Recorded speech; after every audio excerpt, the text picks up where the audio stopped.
Ny tanjona ao anatin'izany dia ny fametrahana rafitra demokratika, tena demokratika any Madagasikara.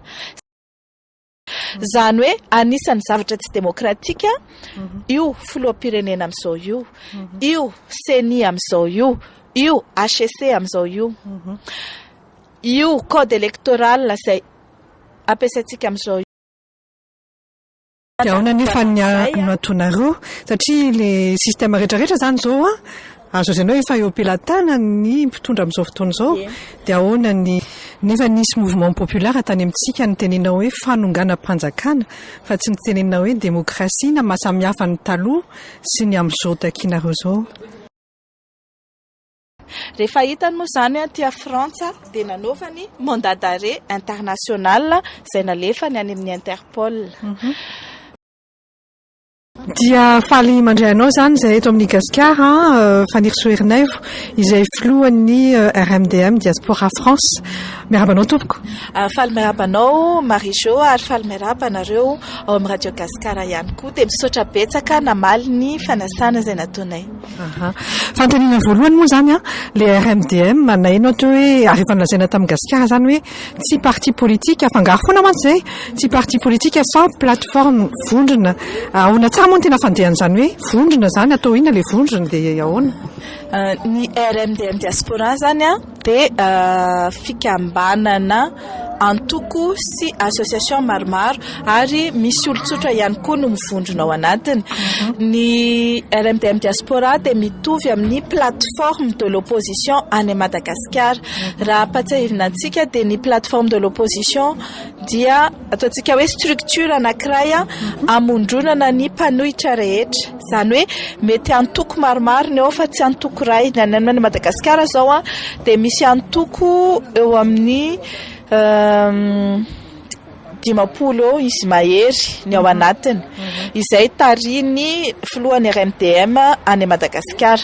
Ny aty Frantsa dia misy antoko sy association ary misy olon-tsotra ihany koa izay ataonay ao anatin'ny vondron'ny olon-tsotra izay afaka miditra ao. Tsy voatery antoko zany ianao na association dia afaka miditra fa rehefa manohitra ianao ny fitondrana dia afaka miadere miditra mpikambana ao anatin'ny RMDM Diaspora. Misy aniza zao anatiny izay indrindra ny plateforme zay dia voarafitry ny antoko maromaro Team Frantsa, HVM Frantsa, ny Evavo Frantsa, ny Association pour le droit et développement de Madagascar ADM izay tariko, ny GTT, ny K2, misy tiako ny tanindrazako ihany koa ao anatiny ary misy ny vondron'ny olon-tsotra izay lazaiko teo hoe ireo izay tsy manana appartenance politique tsy mpikambana ny association dia miditra ao anatiny. Izay zany ao anatin'ny RMDM Diaspora dia misy koa ny année la réunion izay ao anatin'ny Indignés de Madagascar misy ny RMDM Diaspora réunion. Dia ina ny tena tanjona voalohany mpanohitra zany satria efa kely sisa ny fifidianana ny fiainana Madagasikara tsy fantatra zay ny eny moa zany amin'ny hainao manjery sy ny réseaux sociaux. Ina ny tena tanjonareo voalohany? Ny foto-kevitra hijoroana angamba no apetrako. Ny foto-kevitra hijoroan'ny RMDM Diaspora dia ny fanoherana ny fitondrana. Ny tanjona ao anatin'izany dia ny fametrahana rafitra demokratika, tena demokratika any Madagasikara. Izay no tena hoe tanjona.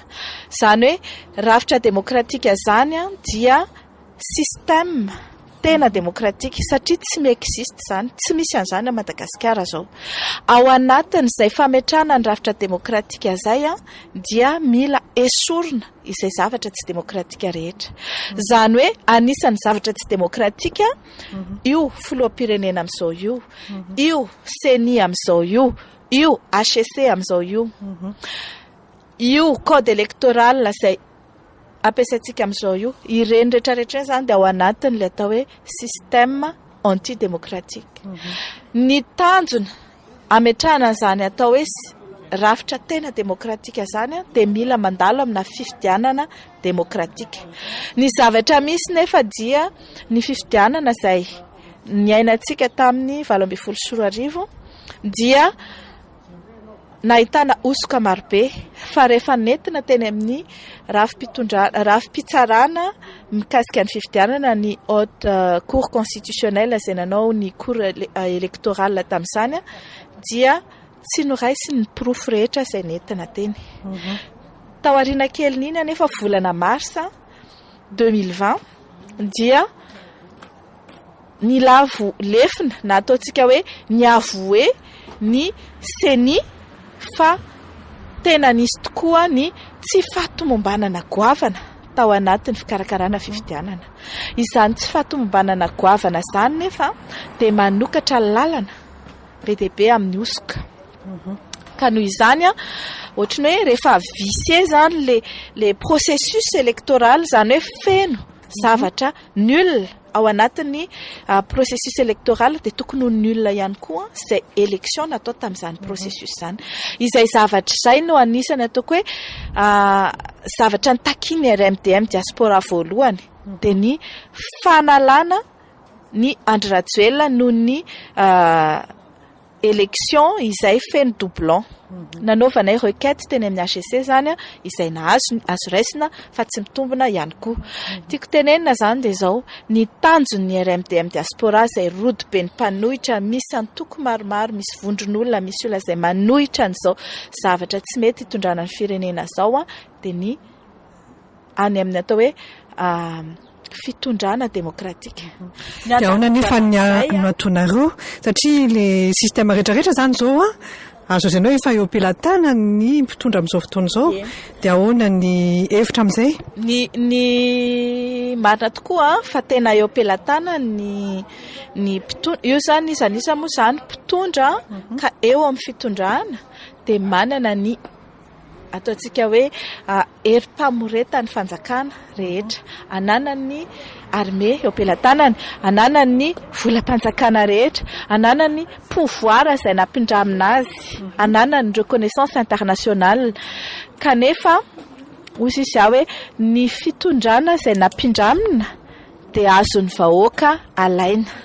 Izay no anentananay sensibilisation, information, communication anentanana ny vahoaka andray an'izay amerina aminy ny fahefana izay nampindramin'izay.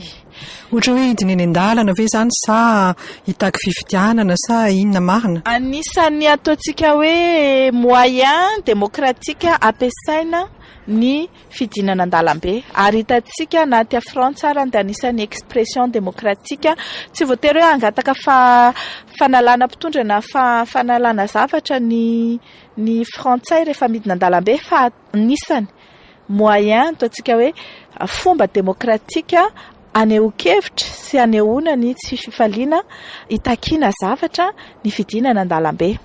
Izahay dia manentana trano ny malagasy hidina amin'izany hiditra amin'izay lalana hoe voix du peuple, voix de Dieu ary ny mouvement populaire no ahafahany vahoaka mampiseho an'izay feon'ny vahoaka izay. Nefa nisy mouvement populaire tany amintsika ny tenenao hoe fanonganam-panjakana fa tsy ny tenenao hoe démocratie na mahasamihafa ny taloha sy ny amin'izao takianareo zao. Ny tena atao hoe fanonganam-panjakana dia ny fampiasan-kery, izany hoe ny atao hoe coup de force analanao ny angalanao an'le fanjakana, le fahefa-panjakana iny amin'ny olona izay eo alaina vondron'olona anankiray. Izay coup de force izay ny atao hoe coup d'état fa ny fidinana eny an-dalambe tsy coup de force fa izany ny atao hoe mouvement pacifique. Rehefa mouvement pacifique izy tsy ho force mihitsiny fa force du peuple.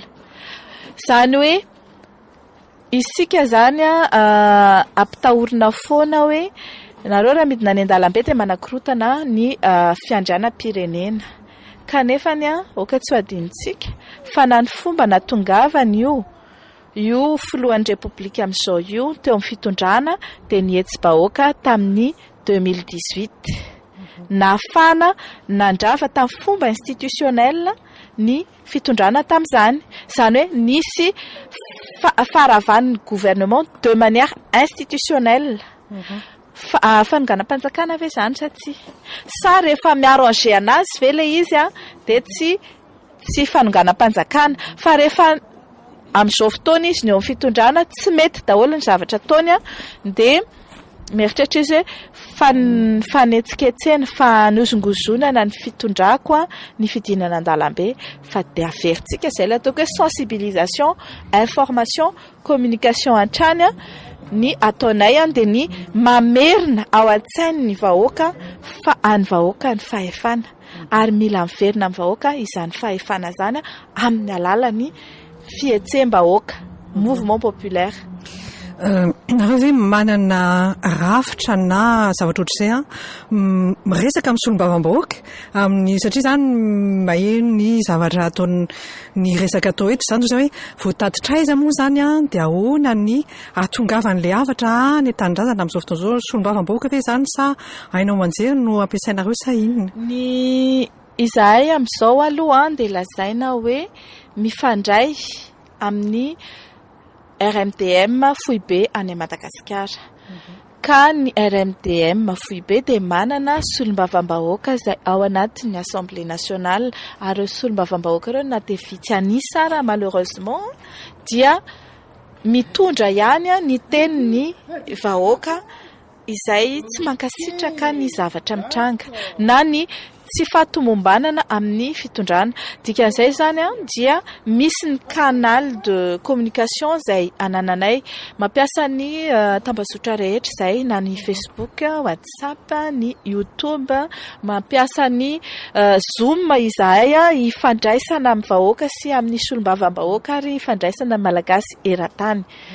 Dia izany rehetrarehetra zany mbola ataoko hoe somary mbola marisarisa ny olona amin'le mieritreritra foana hoe dia makaiza dia anao inona dia hiverina foana ve fa za tena miteny hoe nazahoantsika any famerenana ny fahaleovantena tamin'ny taona 1970 etsy vahoaka.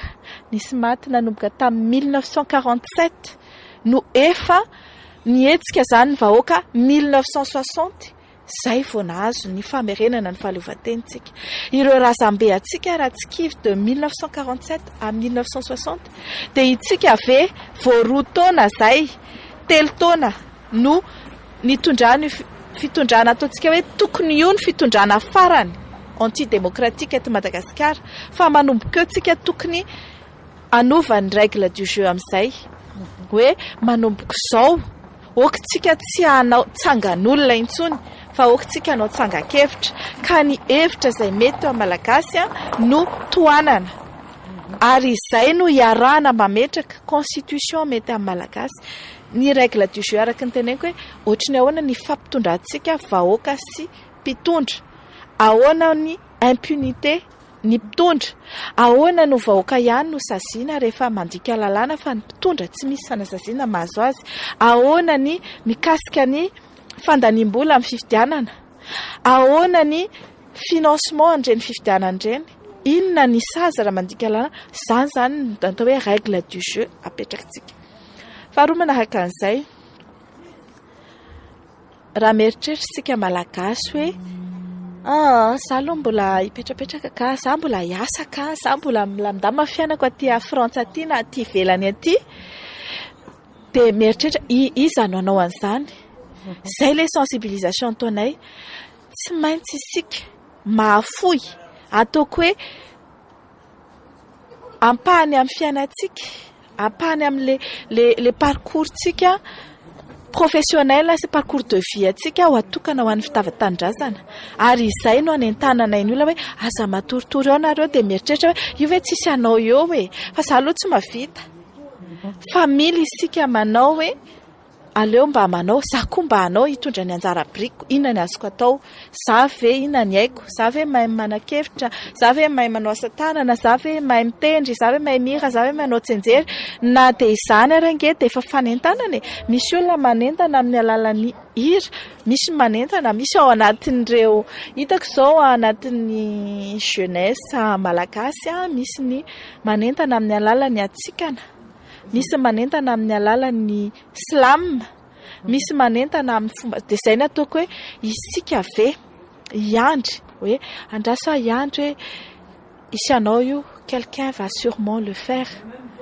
dia mifampiandry daholo ny rehetrarehetra finalement personne n'a rien fait dia iaina 80 taona manaraka indray tsika tsy zatra miova izay mahatonga anay hoe na dia efa 2 taona ary sisa dia isy ny échéance électorale manaraka dia tsy kifitsika fa manentana dia mampafantatra dia manokatra ny maso ny vahoaka hatrany malagasy rehetra eran-tany sy any Madagasikara andray ny andraikitrany hiditra amin'izay hoe lalana demokratika izay dia ny etsy-bahoaka.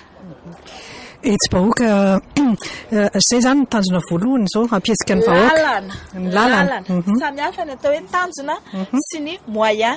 Ny tanjona dia ny hanovana ny système antidémocratique nataontsika hoe système tsy misy demokrasia fa fanadalana saim-bahoaka. Ny zavatra misy any amin'izao ny dictature. Ny tanjona dia ny hanovana ny système io mba hananantsika rafitra tany-tandalana, mpitondra manara-dalàna, vahoaka manara-dalàna ary manan-jo fa ny anisan'ny lalana tongavantsika amin'izany anisany fa il y a pas que ça dia ny mouvement populaire anisany atongavantsika amin'izany dia ny fanentanana ny rehetrarehetra handray anjara arakaraky ny fahafahany tsirairay avy dia mitondra ny anjara brikiny maro tsika miditra ao anatiny aingan'io dia vita. Fanirisoherinay indray tsy amin'ny mahafilohanao RMDM ny anontaniako hoe marina ve ny resaka ireny hoe tedavina ianao amin'ny raisam-pirenena mihitsy Interpol sy ny rehetrarehetra dia inona ny avalinao fanjakana amin'ireny hita tamin'ny fandalovan'ny filoha ireny izany eto amin'ny radio inona no lazainao amin'izay? Manina moa ty tena marina le izy marina le izy satria tena misy ny fanenjehana ataon'ny fanjakana malagasy ny tenako tany Madagasikara nitorian'ny fanjakana zany pour atteindre la sûreté de l'État dia nasiana mandat d'arrêt national rehefa hitany moa zany aty a Frantsa dia nanaovany mandat d'arrêt international izay nalefany any amin'ny Interpol. Tsy hoe kory ianao rehefa tadiavin'ny Interpol dia ianao zany criminel fa ny Interpol dia instance judiciaire internationale manantanteraka an'ilay coopération fa dia inona ny antony mbola hoe tsy nandefasany anao ohatra tany Madagasikara? Misy lalàna koa io fa tsy hoe rehefa atsona ny Interpol dia mamaly hoe eny tompoko fa misy lalàna io satria rehefa navisaina zany firenena frantsay hoe misy mandat d'arrêt any amin'ny Interpol hita nilaza ny firenena frantsay hoe tsy afaka tanterahanay io noho izao antony izao satria olo io dia nangataka protection internationale izay voalaza ny convention de Genève. Ny protection internationale amin'ny politika dia atao hoe exil politique. Rehefa ny olona tsy afaka maneho hevitra any amin'ny taniny dia enjehan'ny fanjakana any aminy dia afaka mangataka amina firenena iray izy mba hialokaloka ao ahafahany maneho ny hevitra izay tsy afaka ataony any amin'ny tanindrazana. Amarana antsika azy ahoana ny fahitanao ny teto Toulouse izany ny hetsikareo toto ve ny tanjona manao ahoana ny fandraisan'ny Toulouse anareo? Sasany mahita fa naomby ny hetsika izay nataonay teto Toulouse na dia aty amin'ny toerana kodaoda lavitra ivelan'ny vila taty izay dia maro ny namaly ny antso nareo anisany dia ny olona mangetaeta ihany koa ny hitanay teo olona mangetaeta fanovana olona vonina tondra ny anjara brikiny izay manontany inona ary no ataontsika satria mampiseho fahavononana zany fa tsy hoe manao croisé les bras dia mitatakolaka fotsiny dia lasa mody tsisy idirako izany zavatra amiko izany mandaitra ny fanentanana izay ataonay mandaitra ny sensibilisation izay ataonay ary ny andrasana amin'ireo olon'ireo voalohany indrindra dia ny anaovana sensibilisation koa manodidina azy hitarika ny olona anamaro ny isan'ny malagasy hiditra amin'ny lehilazaiko hoe voix du peuple voix de Dieu zay dia mamerina fisorana atsika rehetra hatrany ho anareo eto amin'ny Radio Gasikara ho anareo mpieniny Radio Gasikara ary ihany koa ho an'ny ponina ny Toulouse rehetra sy ny sud ray manontolo Marseille, Bordeaux, Montpellier, Toulouse, Perpignan izay tonga nanatrika ny etsika androany. Sotranao fanirisoerinay.